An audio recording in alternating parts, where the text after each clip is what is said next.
If you ever think a small decision can't change your life, remember this man went back home for a golf glove and came out with a divorce. Today on Our Space, the most catastrophic mulligan in golfing history. My cheating wife watched me get into a fist fight with her affair partner. I knocked him out and pressured her out of my house. I, 35 male, have been forced to act ghetto because Sasha, 35 female, my wife, chose to cheat on me. I've done everything for this woman. I know that sounds like an exaggeration, but I genuinely don't think there's a thing I haven't done for her during our marriage out of love. I've paid for the hospital bills of one of her family members living abroad. I fully funded the business she wanted to open so bad. I've taken her on vacations to different parts of the world, and she had never been on a real vacation before I came along. We have 2 amazing children together, twins who are 2, and she knows how badly she wanted kids. There is so much more that I have done for her, and that I've done for those related to her, purely because I love her. That didn't stop her. She couldn't stop herself from cheating on me.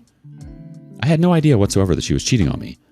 I won't say I haven't thought about it before, but most of those times, it's a very fleeting thought that occurs because she hasn't picked up her phone after a few times or because she's doing something else that I consider to be suspicious. But most of the time, it is never a very serious consideration. It's just a little thought that comes in and then dashes out. It was pure luck that I found out. I was meant to be out for the entire day. I had told her that I was going to spend the day with my friends at the golf course, and that was truly the plan. The only thing was that I had forgotten my golf glove. I had literally just gotten it, and I had been looking forward to breaking it in, but when I got to the course, I realized I didn't bring it. One friend still hadn't gotten there yet, so despite what all my friends were saying, I decided to go home and go and get the glove. My house was about 15 minutes away. I texted Sasha when I got there. I had spent probably 30 minutes waiting for the last friend and deliberating as to whether I needed to go back home, and in the end, I drove back. By that math, it was roughly an hour after I left the house that I returned. The plan was going to be to pop in and pop out, but I really couldn't have predicted how things were going to go. I love cars, so I noticed there was a Dodge Charger parked in the front of the house, and it definitely didn't belong to anyone in the neighborhood. If it had been pulled into the driveway, I would have known for a fact that someone was in my house, but since it was just on the curb, I thought it had nothing to do with me. I found out that was far from the case the moment I opened the door. This is going to sound insane, but I promise you that this is what I saw. In the living room, a man was sitting on our couch, pants around his ankles. Sasha was kneeling down in front of him, sucking him off. My 2 kids were sitting on the floor in front of them, fixated on cartoons on the TV. I can't make that up. I don't know what it was that did my head in first. The cheating felt like a punch to the back of the head, but my kids being right there was like a sledgehammer. I try to always be calm around my kids, but in this instance, I couldn't be. Her affair partner saw me and his head jerked up, but before he could alert her, I screamed out to ask what the hell was happening here. That was when she jerked up. I have never seen her face the way it looked that night. She was genuinely frightened, like she thought she was going to die. With how I felt, I might have been close enough to doing it. No one ever tells you how it actually will destroy you when you catch your partner in the act, as opposed to just reading flirty messages on a phone. They aren't even in the same league. I've had partners who cheated on me, and I found out through their phones. I've never had to walk in on it, especially not with the children there. It was disgusting. The other guy stood up, pulled up his pants, and started to walk out of the house as if nothing had happened. It did not seem like the reaction of someone who thought the person he had been engaged with was single. He definitely knew that she wasn't, and he thought he'd be able to just take it easy and walk out. I wasn't planning to fight him, but I didn't want him to leave straight away. So I put a hand on his chest and told him to wait, because he wasn't free to leave. He brushed past me and stepped outside, so I followed. I told him to stop, and he walked up to me, trying to be intimidating. I put my hand on his chest to keep him from getting too close. The moment I touched his chest, he swung at me. And yes, it connected, and yes, it hurt like hell because I wasn't expecting it. Here's the thing. I'm not a pussy. I have gotten into more real fights than I can count, especially in the years I was growing up. Things were rough, and once I escaped, I told myself I would never do ghetto crap out of my own free will. I will always defend myself, though, so the moment that business started, I knew that I was going to have to get rough with him. I was glad that the fight went outside because I didn't want my kids to see. I returned his punch right away and it connected too. Then, things somehow got into grappling. That was pretty messy because we ended up on the ground. We were tussling a lot, and he got a few body shots in during that. I could hear my wife screaming for us to stop, but it was her fault, so I was never going to. It was only after the fight that I found out my children had been watching and crying. In the end, I got on top of him during the grappling, and it only took one very solid punch from me in that position to knock him out cold. It felt amazing. I had a lot of fights when I was younger, but I don't think that any of them ever felt as good as that one did. When I got off of him, Sasha ran forward to check on him, claiming that I had killed him. I didn't say anything to that because I knew she was panicking pretty stupidly. I hate that she even approached him after what I had just seen. Even if he was dead, she should have just left him there dead instead of thinking that it was some kind of romance movie where she needed to check on him. Eventually, he stirred, and I could see how happy and relieved she was. That was another thing that pissed me off because I had literally just seen her sucking him off on her couch behind our children, and there she was smiling because she realized her affair partner was alive. When he fully gathered himself, he said 2 sentences to her, stood up and stumbled a bit. And then, he got into his car with a single glance at me, and then he left. I was glad he wasn't stupid enough to try to go again with me. The moment he had disappeared, I knew that it was time for me to focus my attention on her, because she was the one who had cheated on me. I had gotten the get back I wanted with him. I had shown her that he had never been superior to me by knocking him out right in front of her. Yet she still wanted to cozy up to him when he got knocked out flat on his butt. To say that I was angry would certainly be an understatement. I don't know if it was the adrenaline from the fight, and I know this sounds horrible, but I wanted to end her. I really couldn't bear to look at her in that moment. I was so disgusted. I walked past her, back inside the house. I made sure that I was able to calm our kids down, and then I focused on her, since she was going to be the target of all my anger.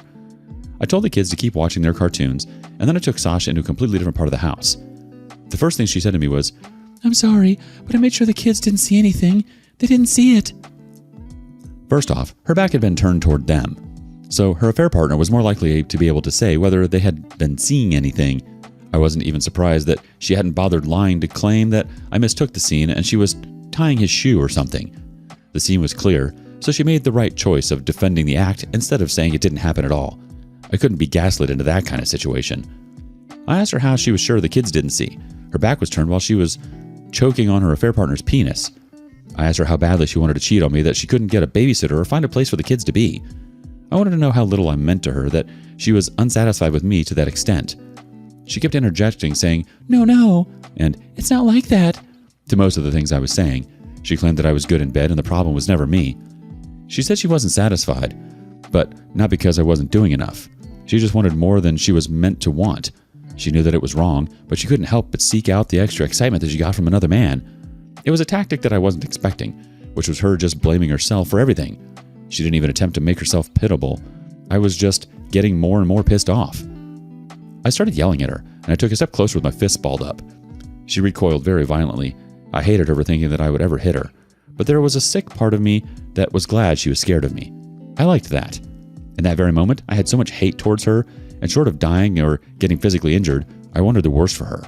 I played it up a little bit to make her even more scared. I asked her who the guy had been, and her response was, "Just some guy. You don't know him. He doesn't matter."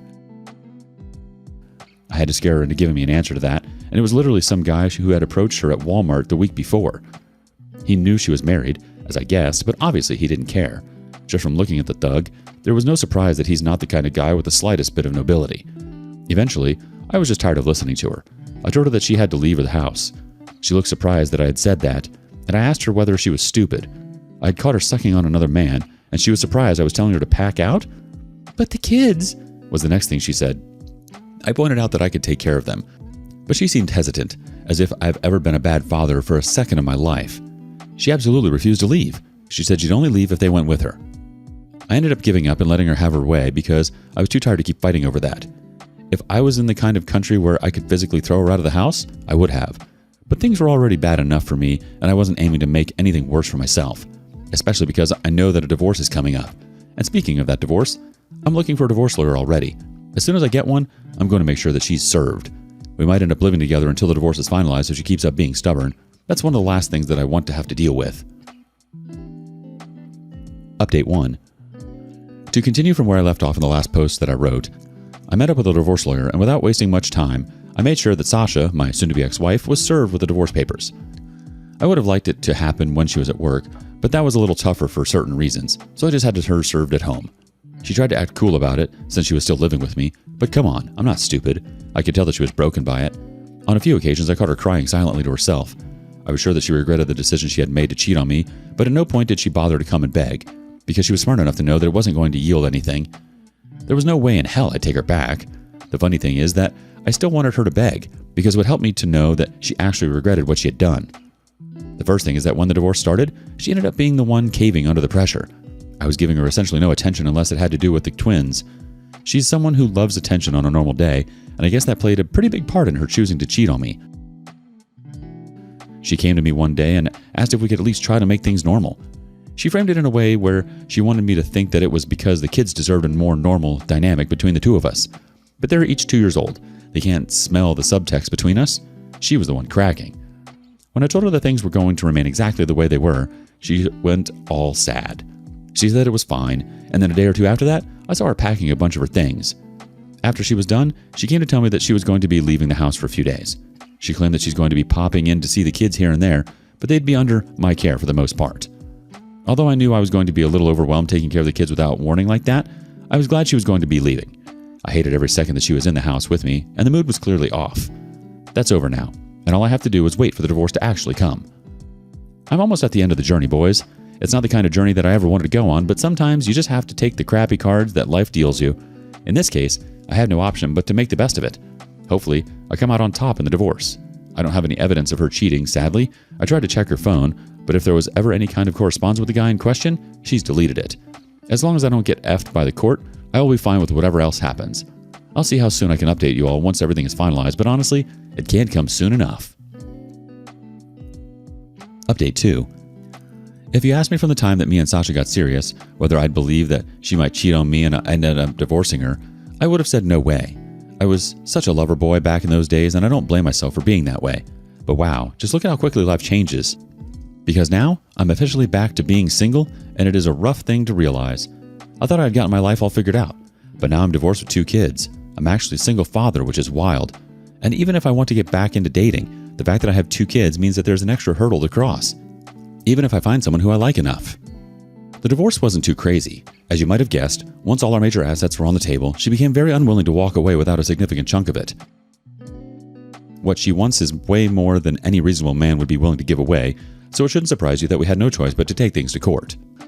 The judge listened to both sides of the story pretty fairly, and even though I can bet he believed me about what I saw, I don't think it swayed the decision too significantly. It did sway the custody because I got 60%, she got 40%, and she couldn't understand why. My lawyer said that the judge was probably playing it safe if my story about her and an affair partner in front of the children was true. It clearly showed very poor judgment on her part, and that's not the kind of person you want to have around your children. I'm happy that I got that. On everything else, it went how you'd expect. I got the house, probably because I have more time with the kids, and the usual environment most of the time will be better for them. She's not empty-handed even with giving up the house, because she's going to get her cut of its value. We have savings, so those are being split too. I just managed to squeak out of paying alimony. I earn more than her, but not to an extent that makes it worth me paying anything to her every month. However, there is child support. I'm fine with that, even though I know she might not choose to actually spend that money on our kids. The funniest thing to me about women who cheat is that they don't think about the consequences of their actions before they cheat. They don't try and picture what life would be like if they got caught. They just do it because they only care about the present. Then when it happens and they realize how empty their lives are, they start regretting it. That's exactly what happened with Sasha. On one of the nights when I came to pick up the kids, she came to the door in a nightgown and she asked me if I wanted to have a glass of wine before leaving. It was so clear she was trying to be sexy, and the only reason she would try to do that was because she was trying to get me back. Obviously I said no, but in my head, I was laughing. Why cheat in the first place and then hate your life after that? She can suck as many dicks as she wants now. I'd have assumed that would have been heaven to her. Anyway, I'm glad that she's not going to be a big part of my life anymore. I'm going to focus on my children because they're my priority. But she's basically dead to me. Cheating is never worth it, boys and girls. Crying, checking on the guy she brought into your house, then acting confused about why she needed to leave? Yuck. The affair partner didn't not matter. He mattered enough to risk her marriage, her kids, her sense of safety, and her future. What didn't matter? Apparently the man funding her life or the children sitting 10 feet away. The real irony is that once the attention stopped, once she stopped reacting, stopped engaging, stopped feeding the ego, she cracked. Not because she loved you, but because silence is unbearable to someone who lives on validation. The cheating wasn't about excitement. It was about needing to feel chosen at any cost. What do you make of this? Let us know below. And thank you for joining us today on Our Space. Be sure to like and subscribe and hit that notification bell so you don't miss out on our next video.